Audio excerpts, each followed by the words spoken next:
गौरी पुत्र गणेश भगवान की जय।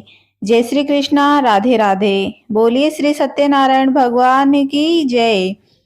कार्तिक का महीना भगवान श्री लक्ष्मी नारायण जी को अत्यधिक प्रिय है।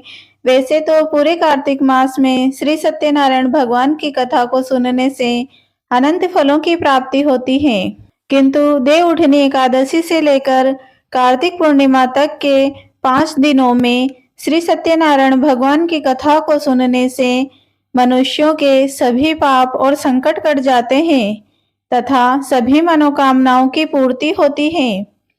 इसमें कोई शंका नहीं है। तो आइए भगवान श्री लक्ष्मी नारायण जी के चरणों का ध्यान करते हुए बड़ी ही श्रद्धा और प्रसन्न चित मन से श्री सत्यनारायण भगवान की कथा को पूरा अवश्य सुनिएगा।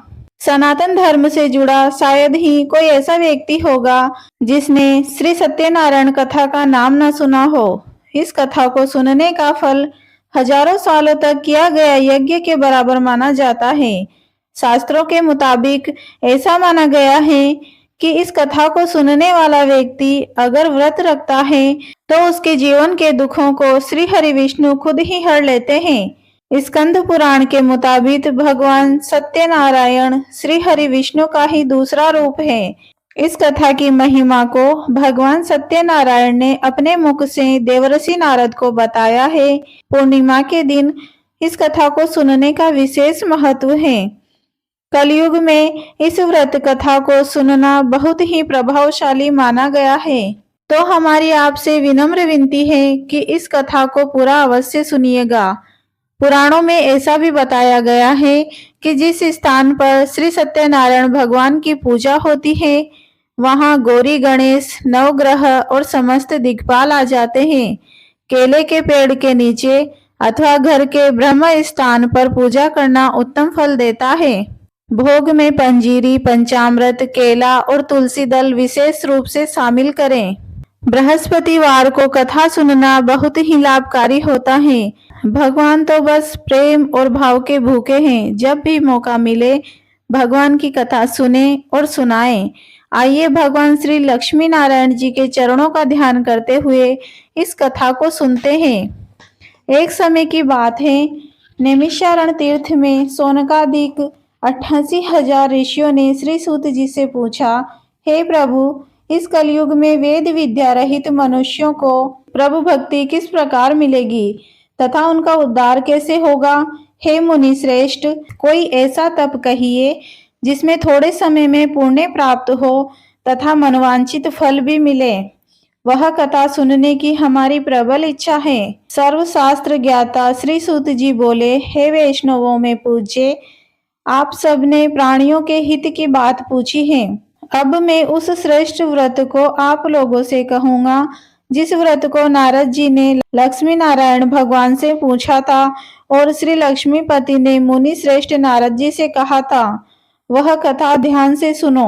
एक समय योगीराज नारद जी दूसरों के हितों की इच्छा करने से अनेक लोकों में घूमते हुए मृत्यु लोक में आ पहुंचे।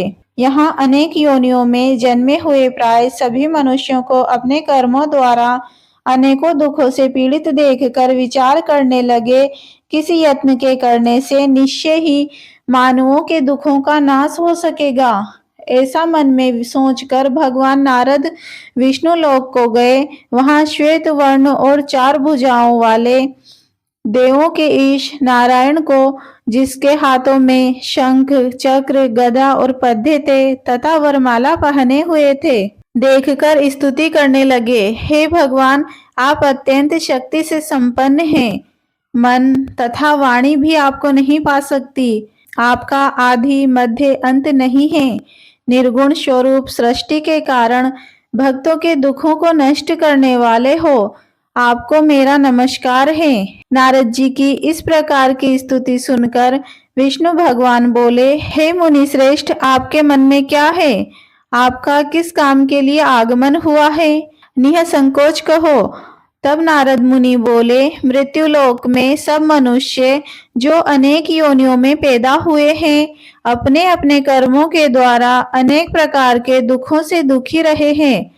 हे नाथ, मुझ पर दया करते हुए यह बताइए कि उन मनुष्यों के दुखों को थोड़े ही प्रयत्न से कैसे दूर करें। श्री भगवान जी बोले, हे नारद, मनुष्यों की भलाई के लिए तुमने बहुत ही अच्छी बात पूछी है। जिस काम को करने से मनुष्य मोह से छूट जाता है वह मैं कहता हूँ, सुनो। बहुत पुण्य देने वाला, स्वर्ग तथा मृत्यु लोक दोनों में दुर्लभ यह उत्तम व्रत है। आज मैं प्रेमवश होकर तुमसे कहता हूँ, श्री सत्यनारायण भगवान का यह व्रत अच्छी तरह विधान पूर्वक संपन्न करके मनुष्य तुरंत ही सुख भोग कर मरने पर मोक्ष को प्राप्त होता है। श्री भगवान के वचन सुनकर नारद जी बोले कि उस व्रत का फल क्या है, क्या विधान है, किसने यह व्रत किया था और किस दिन यह व्रत करना चाहिए। हे भगवान, मुझसे विस्तार से कहो। भगवान बोले, दुख शोक आदि को दूर करने वाला यह व्रत सब स्थानों पर विजय देने वाला, भक्ति और श्रद्धा के साथ किसी भी दिन मनुष्य श्री सत्यनारायण की शाम के समय ब्राह्मणों के साथ, बंधुओं के साथ धर्मपरायण होकर पूजा करे। भक्ति भाव से नैवेद्य, केले का फल, घी, दूध और गेहूं का चूर्ण सवाया लेवे। गेहूं के अभाव में साटी का चूर्ण, शक्कर अथवा गुड़ ले तथा भक्ति भाव से भगवान को अर्पण करें। बंधु बांधुओं सहित ब्राह्मणों को भोजन करावे, तत्पश्चात स्वयं भोजन करें। रात्रि में नृत्य, गीत आदि का आयोजन कर श्री सत्यनारायण भगवान का स्मरण करता हुआ समय व्यतीत करें। इस तरह व्रत करने पर मनुष्यों की इच्छा निश्चय ही पूर्ण होती है। विशेषकर कली काल में मृत्यु लोक पर यही मोक्ष का सरल उपाय है। श्री सूत जी बोले, हे ऋषियों, जिसने पहले समय में इस व्रत को किया है वह कहता हूँ, ध्यान से सुनो। सुंदर काशीपुरी नगरी में एक अत्यंत निर्धन ब्राह्मण रहता था। वह भूख और प्यास से बेचैन हुआ पृथ्वी पर घूमता था। ब्राह्मणों से प्रेम करने वाले श्री भगवान ने ब्राह्मण को दुखी देखकर बूढ़े ब्राह्मण का रूप धारण कर उसके पास जा आदर के साथ पूछा, हे विप्र, तुम नित्य ही दुखी होकर पृथ्वी पर क्यों घूमते हो? हे श्रेष्ठ ब्राह्मण, यह सब मुझसे कहो, मैं सुनना चाहता हूँ। ब्राह्मण बोला, मैं निर्धन ब्राह्मण हूँ, भिक्षा के लिए पृथ्वी पर फिरता हूँ। हे भगवान, यदि आप इससे छुटकारे का कोई उपाय जानते हो तो कृपा करके कहो। वृद्ध ब्राह्मण बोला कि श्री सत्यनारायण भगवान मनवांचित फल देने वाले हैं, इसीलिए हे ब्राह्मण, तू उनका पूजन कर, जिसके करने से मनुष्य सब दुखों से मुक्त होता है। ब्राह्मण को व्रत का सारा विधान बतलाकर बूढ़े ब्राह्मण का रूप धारण करने वाले श्री सत्यनारायण भगवान अंतर्ध्यान हो गए। जिस व्रत को वृद्ध ब्राह्मण ने बतलाया है, मैं उसको अवश्य करूंगा। यह निश्चय कर उस ब्राह्मण को रात में नींद नहीं आई। वह सवेरे उठकर श्री सत्यनारायण भगवान के व्रत का निश्चय कर भिक्षा के लिए चल दिया। उस दिन उसको भिक्षा में बहुत अधिक धन मिला, जिससे बंधु बांधवों के साथ उसने श्री सत्यनारायण का व्रत किया।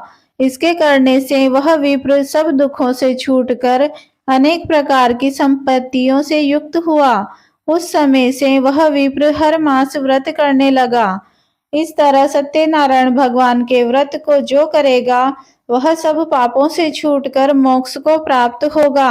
आगे जो पृथ्वी पर सत्यनारायण भगवान का व्रत करेगा वह मनुष्य सब दुखों से छूट जाएगा। इस तरह नारद जी से नारायण का कहा हुआ यह व्रत मैंने तुमसे कहा है।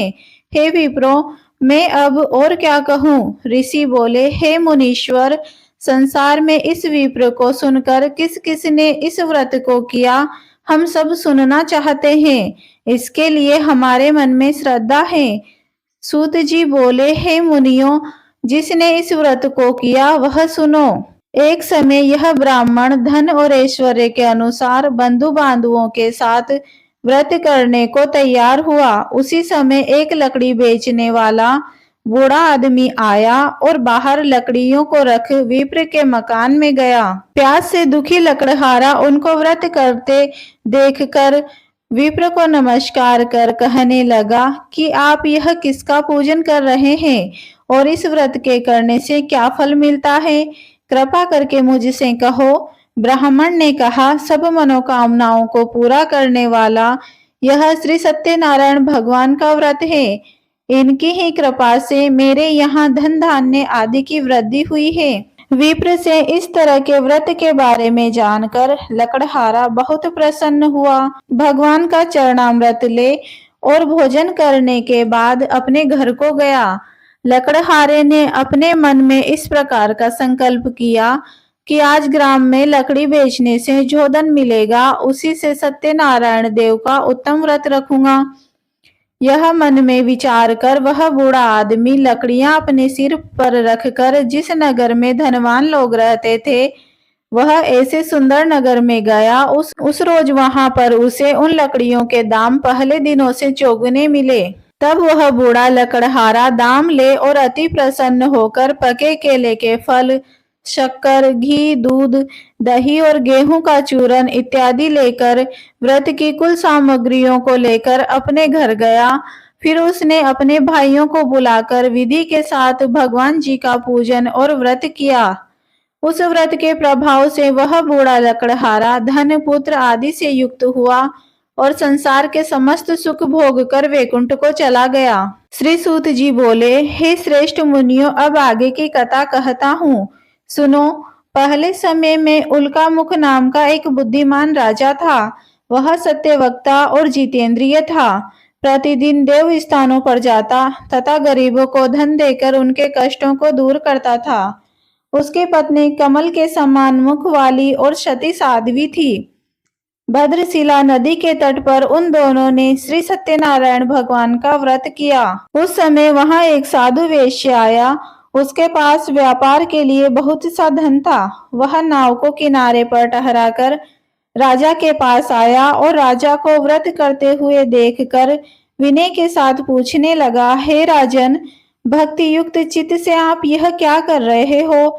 मेरी सुनने की इच्छा है, सो आप यह मुझे बताइए। राजा बोला, हे साधु, अपने बांधुओं के साथ पुत्रादि की प्राप्ति के लिए महाशक्तिमान सत्यनारायण भगवान का व्रत व पूजन कर रहा हूँ। राजा के वचन सुनकर साधु आदर से बोला, हे राजन, मुझसे इसका सब विधान कहो। मैं भी आपके कथानुसार इस व्रत को करूंगा।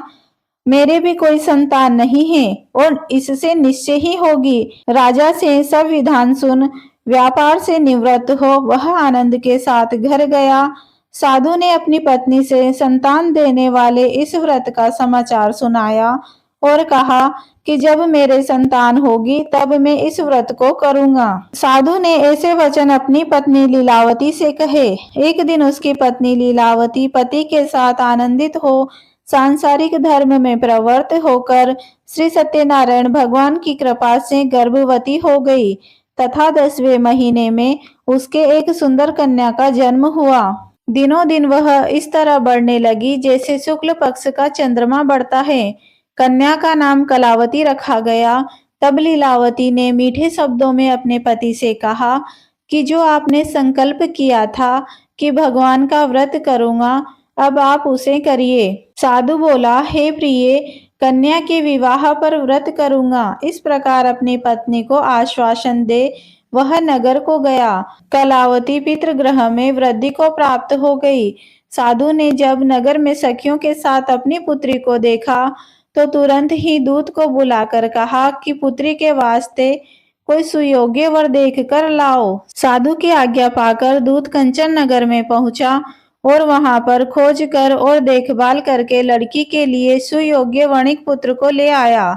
उस सुयोग्य लड़के को देखकर साधु ने अपने बंधु बांधवों सहित प्रसन्न चित अपनी पुत्री का विवाह उसके साथ कर दिया, किंतु दुर्भाग्य से विवाह के बाद भी उस व्रत को करना भूल गया।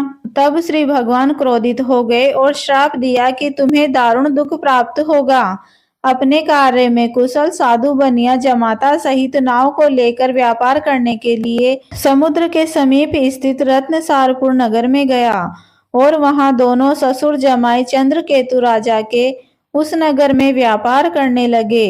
एक दिन भगवान सत्यनारायण की माया से प्रेरित कोई चोर राजा का धन चुराकर भागा जा रहा था, किंतु राजा के दूतों को आता देखकर चोर ने घबराकर भागते हुए राजा के धन को वही नाव में चुपचाप रख दिया जहां वो ससुर जमाई ठहरे हुए थे, तथा चोर भाग गए। जब दूतों ने उस साधु वेश्य के पास राजा का धन देखा तो दोनों को बांध कर ले गए और प्रसन्नता से दौड़ते हुए राजा के समीप जाकर बोले, यह दो चोर हमने पकड़ लिए हैं, देखकर आज्ञा दें। तब राजा की आज्ञा से उनको कठिन कारावास में डाल दिया गया तथा उनका सब धन छीन लिया गया।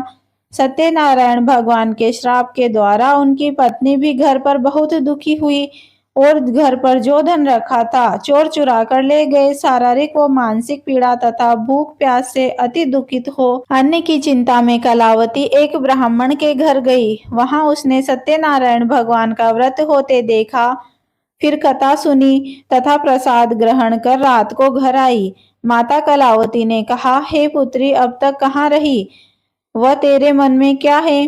कलावती बोली, हे माता, मैंने एक ब्राह्मण के घर श्री सत्यनारायण भगवान का व्रत देखा। कन्या के वचन सुनकर लीलावती ने परिवार और बांधुओं सहित श्री सत्यनारायण भगवान का पूजन किया और वर मांगा कि मेरे पति और दामाद शीघ्र ही आ जावे। साथ ही यह भी प्रार्थना की कि हम सबका अपराध क्षमा करो। सत्यनारायण भगवान इस व्रत से संतुष्ट हो गए और राजा चंद्रकेतु को स्वप्न में दर्शन देकर कहा, हे राजन, दोनों वेश्यों को प्रातः होते ही छोड़ दो और उनका सब धन जो तुमने ग्रहण किया है उन्हें दे दो, नहीं तो मैं तेरा धन, राज्य, पुत्र आदि सब नष्ट कर दूंगा।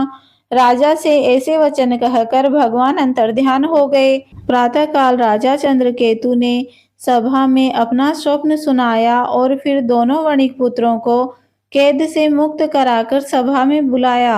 दोनों ने आते ही राजा को नमस्कार किया। राजा मीठे वचनों में बोला, हे महानुभावों, भावी वश ऐसा कठिन दुख प्राप्त हुआ है, अब तुम्हें कोई भय नहीं है। ऐसा कहकर राजा ने उनको नए नए वस्त्र आभूषण पहनाए तथा उनका जितना धन लिया था 2 गुना धन देकर आदर से विदा किया। दोनों वेश्य अपने घर को चल दिए। सूत जी बोले, वेश्य ने मंगलाचार करके यात्रा प्रारंभ की और अपने नगर को चला। उनके थोड़ी दूर निकलने पर दंडी वेशधारी श्री सत्यनारायण भगवान ने उनसे पूछा, हे साधु, तेरी नाव में क्या है? अभिमानी वणिक हंसता हुआ बोला, हे दंडी, आप क्यों पूछते हो? क्या धन लेने की इच्छा है? मेरी नाव में तो बेल और पत्ते भरे हैं। वेश्य का कठोर वचन सुनकर भगवान ने कहा, तुम्हारा वचन सत्य हो। दंडी ऐसा कहकर वहां से दूर चले गए। कुछ दूर जाकर समुद्र के किनारे बैठ गए। दंडी के जाने के बाद वेश्य ने नित्य क्रिया करने के बाद नाव को ऊंची उठी देखकर अचंबा किया तथा नाव में बेल पत्ते आदि देखकर मूर्छित होकर जमीन पर गिर गया। फिर मूर्छा खुलने पर अत्यंत शोक प्रकट करने लगा। जब उसका दामाद बोला कि आप शोक न करें, यह दंडी का श्राप है, अतः उनकी शरण में चलना चाहिए, वहां हमारी मनोकामना पूरी होगी। दामाद के वचन सुनकर दंडी के पास पहुंचा और अत्यंत भक्ति भाव से नमस्कार करके बोला, मैंने जो आपसे असत्य वचन कहे थे उनको क्षमा करो। ऐसा कहकर महान शोकातुल होकर रोने लगा।